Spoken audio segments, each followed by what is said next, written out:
मरवत साहब जो हैं वो कॉमेडियन का रोल अच्छा प्ले करते हैं, तो इस किस्म के लतीफे सुनाते रहते हैं। अच्छा, ये वैसे तौबा निकालनी चाहिए, इस्तग़फ़ार करना चाहिए, उनको इस पे क्लैरिफिकेशन भी देना चाहिए। कभी आपको ईद मुबारक सर, गुज़िश्ता ईद मुबारक। खैर मुबारक सर। यहाँ नाज़रीन इकराम, इस वक्त हम मौजूद हैं अडियाला जेल के बाहर। अफरीदी साहब और इमरान खान साहब की बहादुर बहनें भी आ चुकी हैं। शफी जान साहब इंफॉर्मेशन मिनिस्टर हमारे साथ मौजूद है। अस्सलाम वालेकुम सर। वालेकुम सलाम, आप ठीक है? खैरियत से? खैरियत सर। एक तो ये बताइए, गुज़िश्ता रोज आपको 26 नंबर पर रोका गया, आज यहाँ पहुँच गए, आज मुलाकात के कोई चांसेस हैं सर? मुलाकात का टाइम तो ओवर हो गया और आज फिर मुलाकात नहीं करवाई गई, और जिस तरह ही हमें एक्सपेक्टेड था वो वही हुआ, क्योंकि इस मुल्क में ना तो कानून है ना आईन है, एक जंगल का कानून है, और जेल का सुपरडेंट इतना तगड़ा है कि वो किसी कोर्ट के आर्डर कोई मलूज़े खातिर नहीं लाता, ना किसी कानून को मानता है ना किसी आईन को मानता है। तो बात बड़ी वाज़े है कि अब मजम्मत से ही मफामत का रास्ता खुलेगा, और उसकी भरपूर तैयारी हो रही है। हम तैयार भी हैं, जो भी अचकज़ई साहब कहेंगे, जैसा भी वो प्लान देंगे, तहरीक इंसाफ उसको बैक करेगी।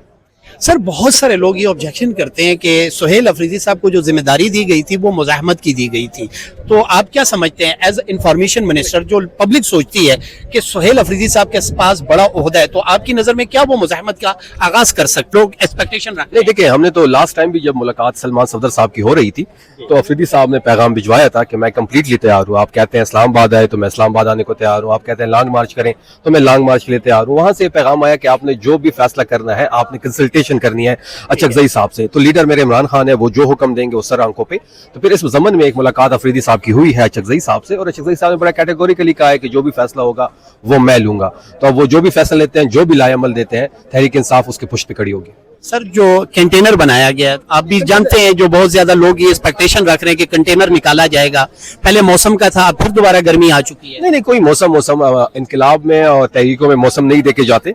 बिल्कुल हमारा कंटेनर तैयार है, और जब कंटेनर के ड्राइविंग सीट पे अफरीदी साहब बैठेंगे तो फिर उस कंटेनर का मुंह किसी शहर की तरफ भी हो सकता है। मैंने पहले भी कह दिया है, दोबारा इसको रिपीट कर दूं कि जो भी अचकज़ई साहब फैसला लेंगे, क्योंकि मेरे लीडर इमरान खान ने ये इख्तियार उनको दिया है और मैं डिसिप्लिन का पाबंद हूं, मैं अपने लीडर की डिसिप्लिन का पाबंद हूं, वो जो फैसला लेंगे तहरीक इंसाफ उसको बैक करेगी। अच्छा, आप नहीं समझते यहाँ पे एक प्रॉब्लम क्रिएट हो रही है? पब्लिक या आवाम सुहेल अफरीदी साहब पर नाराज हैं, और आप कह रहे हैं कि मेन लीड पे सुप्रीम सीट पर वो हैं, वो जब आगाज करेंगे तो सुप्रीम लीडर एक ही है, वो इमरान खान है। मौजूदा सेटअप में कह रहा हूँ, वो जो हुक्म देंगे मेरे वर्कर्स को, हमारे वर्कर्स को, जो बड़े जज्बाती है इमरान खान साहब के मुतालिक जो चीजें आती हैं, जैसे वो पाबंद है इमरान खान साहब के हुक्म के, उसी तरह हम पाबंद हैं इमरान खान साहब के हुक्म में। तहरीक इंसाफ ही इमरान खान है, इमरान खान ही तहरीक इंसाफ है। मेरे लीडर ने यह फैसला किया है कि जो फैसला होगा वो अचकज़ई साहब और अल्लामा नासिर साहब लेंगे, तो वो जो भी फैसला लेंगे हम उसके बैक पे खड़े होंगे। वो लॉन्ग मार्च करते हैं, वो मुज़ाकरात करते हैं, मजम्मत करते हैं, पिंडी चलते हैं, केपी बंद करते हैं, 26 नंबर बैठते हैं, फैजाबाद बैठते हैं, संजानी बैठते हैं, जो वो फैसला करेंगे हम उसके पुष्ट पे खड़े होंगे। आज क्या स्ट्रेटेजी है? आज चूंकि सीएम साहब भी आ चुके हैं, काबीना भी साथ है, इमरान खान साहब की बहनें भी यहाँ पर मौजूद हैं, धरना होगा या वापसी होगी? देखिए, अभी कुछ देर में लाएअमल दिया जाएगा, अफरीदी साहब मीडिया से बात भी करेंगे, अभी हमारी एक मीटिंग भी होनी है जिसमें ये डिसाइड किया जाएगा। खान साहब की बहनें भी यहाँ मौजूद है, इमरान खान साहब से ज़ाहिर यकजहती के लिए अवाम भी यहाँ पे मौजूद है, वो अब जो भी फैसला होगा वो आपके सामने रखा जाएगा। शेर अफजल साहब, आप एक दो दफा आपकी टॉक भी हुई थी, उन्होंने एक इल्जाम लगाया था, बजाते खुद मुझे वो बड़ा अजीब सा लगा कि उन्होंने कहा कि जी वो अमरूद बेचते थे, तो अमरूद तो कोई भी बेच सकता है, तो आप इस बारे में क्या कहते हैं सर? आपकी क्या फीलिंग है? आपकी, मैंने उनके साथ बहुत पॉजिटिव टॉक देखी है। नहीं, मेरी तो जितनी मेरे फैमिली का बिजनेस है वो तो ओमान में है। मैंने तो यहाँ पे ना कभी नौकरी किया ना कोई बिजनेस किया। मरवत साहब जो हैं वो कॉमेडियन का रोल अच्छा प्ले करते हैं, तो इस किस्म के लतीफे सुनाते रहते हैं। अच्छा, ये वैसे इसलिए तो नहीं कहा क्योंकि कोहाट के अमरूद वैसे बड़े फेमस है, बहुत मशहूर है। कोहाट तो मशहूर ही अमरूद के लिए है, और खासकर फिर मेरे हल्के का जो अमरूद है वो पूरे पाकिस्तान में ज्यादा मशहूर है।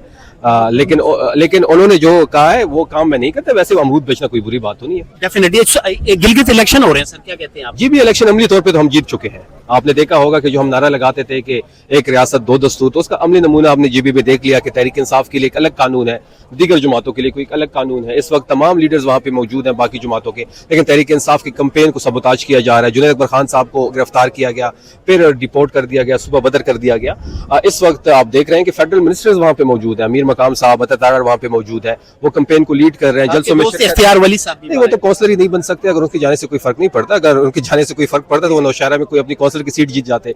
तो बात बड़ी वाज़ेह है कि इस वक्त इस मुल्क में दो कवानीन है, एक तहरीक इंसाफ के लिए और एक दीगर जमातों के लिए। तहरीक इंसाफ के लिए कोई पॉलिटिकल ग्राउंड नहीं दिया जा रहा, कोई पॉलिटिकल स्पेस नहीं दे रहा। हम तो लेवल प्लेइंग फील्ड तो दूर की बात, कि प्लेइंग फील्ड अवेलेबल नहीं है, लेकिन इसके बावजूद गिलगित बल्तिस्तान में तहरीक इंसाफ क्लीन स्वीप करेगी। जो लेटर लिखा था सुहेल साहब ने, उसका कोई रिप्लाई नहीं आया, और ना ही उसमें इतनी हिम्मत है उस वजीर आला में कि वो इस लेटर का रिप्लाई करे या अफरीदी साहब के कॉल को उठाए। بات بڑی واضح ہے کہ ہم نے صرف اپنے ووٹ کو محفوظ بنانا ہے. فارم 45 کا جو ہمارا ووٹ ہے اس کو فارم 47 پہ کنورٹ کرنا ہے. اس کے لیے ہم میکینزم پہ کام بھی کر رہے ہیں, بات بھی ہو رہی ہے. ہم بھرپور کوشش کریں گے کیونکہ 8 تاریخ کا جو ہمارا ایک 8 فروری کا تلخ تجربہ ہو چکا ہے, اس سے ہم نے بہت کچھ سیکھا ہے. گلگت بلتستان کے راستے بند کرنے ہوئے, پورے گلگت بلتستان کو جیم کرنا ہوا تو ہم کریں گے. ہم میک شور کرائیں گے کہ جو عمران خان کا ووٹ ہے اس کا تحفظ ہو, اور وہ ووٹ فارم 45 سے فارم 46. بلاول بھٹو صاحب نے کہا تھا کہ عوام میں خطاب فرما رہے تھے کہ 45 کا بندوبست آپ کریں, 47 کا ہم کریں گے. تو اس کا مطلب یہ ہے کہ وہ اپنی ہی حکومت پہ, جو حکومت ان کی ووٹ سے کڑی ہے فیڈرل مرکزی حکومت, اس پہ جو ہے وہ قدغن لگا رہے ہیں. وہ ان کے مینڈیٹ کو چیلنج کر رہے ہیں جو ڈے 1 سے ہمارا نیریٹو ہے. بلاول صاحب نے وہی بات کیا. اچھا سر, ایک وہی جملہ ہے جو ایک ایم این اے ہے, سینیٹر آئی تھنک, جنہوں نے کہا تھا کہ جی اللہ تعالیٰ بھی, میں معافی کے ساتھ میں, انہوں نے کہا تھا کہ جی اللہ تعالیٰ بھی زیادہ جلدی شفا نہیں دیتے جس طرح حکومت دے رہی ہے. کیا کہتے ہیں سر, یہ لوگ کیا کر رہے ہیں سر؟ پہلے تو ان کو توبہ نکالنے چاہیے, استغفار کرنا چاہیے, ان کو اس پہ کلیریفیکیشن بھی دینا چاہیے. کبھی کبھی جذبات میں غلطی میں یہ بات بندہ کہہ دیتا ہے تو بالکل اس کو استغفار کرنا چاہیے. جہاں تک پیٹرولیم پرائسز کی بات ہے تو دنیا میں واحد پاکستان ہے جہاں پہ 60% جو ہے وہ پیٹرول کی پرائسز کو اوپر کیا گیا. دنیا میں کسی ملک نے 8% سے زیادہ پرائسز نہیں بڑھائی, صرف پاکستان نے 60% پرائسز بڑھائی ہے. اب پیٹرول جب $90 پر بیرل ہو گیا تب بھی وہ جو ایک اس حکومت عوام کو ریلیف دے سکتی تھی, پاس آن کر سکتی تھی, نہیں دیا. بات بڑی واضح ہے کہ اس حکومت یہ عوامی ووٹ پہ تو آئے ہے نہیں, تو اس قسم کے فیصلے یہ لیں گے جس قسم کے فیصلے لے رہے ہیں. 4 سال سے عذاب کی طرح پاکستان پہ مسلط ہے. کوئی ایک فیصلہ یہ بتا دیں یا ایک سیکٹر بتا دیں جہاں پہ ان کی حکومت نے پاکستان کو صحیح ٹریک پہ ڈالا ہو. سر اگر یہ جو انہوں نے جو تلفظ ادا کیے ہیں, آپ نہیں سمجھتے کہ علماء کو ایکٹیو ہونا چاہیے سب کو اس پہ بات کرنی چاہیے, اور جس شخص نے بھی یہ بات کی ہے, ایم این اے ہے یا سینیٹر ہے, ان کا اس کو استغفار کرنا چاہیے. بہت شکریہ.